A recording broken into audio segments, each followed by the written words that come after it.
I was 18 years old when I got married. I belonged to a very conservative family, a Baloch family, where good daughters never say no to their parents. My father wanted me to get married, and all I said was, if that makes you happy, I'll say yes. And of course, it was never a happy marriage. Just about after 2 years of getting married, about 9 years ago, I met a car accident. Somehow my husband fell asleep and the car fell in the ditch. He managed to jump out, saved himself. I'm happy for him. But I stayed inside the car and I sustained a lot of injuries. The list is a bit long. Radius ulna of my right arm were fractured. The wrist was fractured. Shoulder bone and collarbone were fractured. My whole rib cage got fractured. But that injury that changed me and my life completely was the spine injury. Many people came to rescue. They gave me CPR. They dragged me out of the car. And while they were dragging me out, I got the complete transection of my spinal cord. Those 2.5 months in the hospital were dreadful. I was at the verge of despair.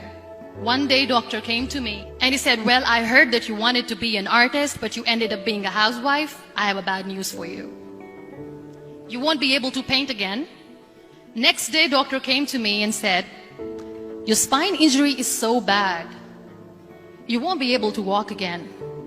I took a deep breath and I said, it's all right. Next day, doctor came to me and said, because of your spine injury and the fixation that you have in your back, you won't be able to give birth to a child again. That day, I was devastated. I started to question my existence. Why am I even alive? So what kept me going was, one day I asked my brothers, I know I have a deformed hand, but I'm tired of looking at these white walls in the hospital and wearing these white scrubs. Bring me some colors, bring me some small canvas. I want to paint. So the very first painting I made was on my deathbed, where I painted for the very first time. What an amazing therapy it was. Without uttering a single word, I could paint my heart out. I could share my story. People used to come and say, what lovely painting, so much color. Nobody could see the grief in it.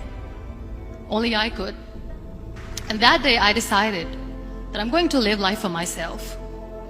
I am not going to be that perfect person for someone. I am just going to take this moment and I will make it perfect for myself. That I'm going to fight my fears. So I wrote down one by one all those fears. And I decided that I'm going to overcome these fears one at a time. You know what was my biggest fear? Divorce. But the day I decided that this is nothing but my fear, I liberated myself by setting him free. And I made myself emotionally so strong that the day I got the news that he's getting married, I sent him a text that I'm so happy for you and I wish you all the best. And he knows that I pray for him today. Number 2 was, I won't be able to be a mother again. And that was quite devastating for me. But then I realized there are so many children in the world, all they want is acceptance. So there is no point of crying, just go and adopt one. And that's what I did.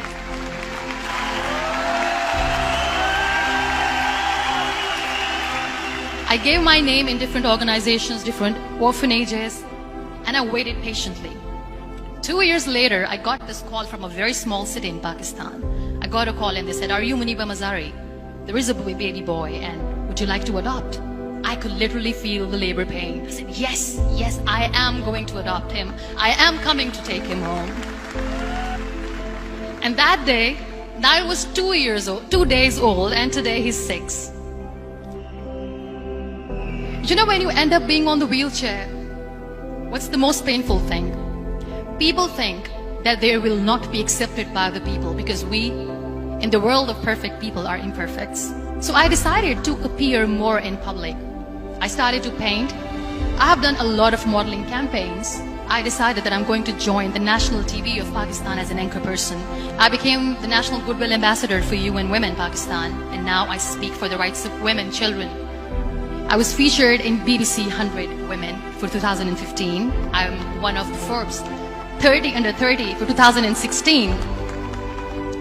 So when you accept yourself the way you are, the world recognizes you. It all starts from within. We have this amazing fantasy about life. This is how things should work. This is my plan. It should go as per my plan. If that doesn't happen, we give up. I never wanted to be on the wheelchair. Never thought of being on the wheelchair.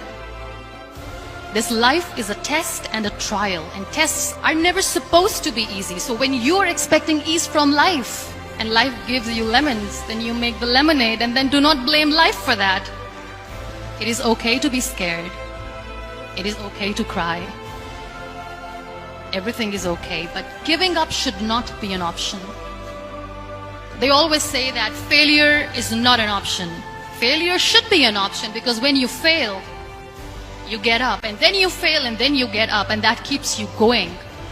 Embrace each and every breath that you are taking. Celebrate your life. Live it. Don't die before your death. Real happiness lies in gratitude. So be grateful, be alive, and live every moment.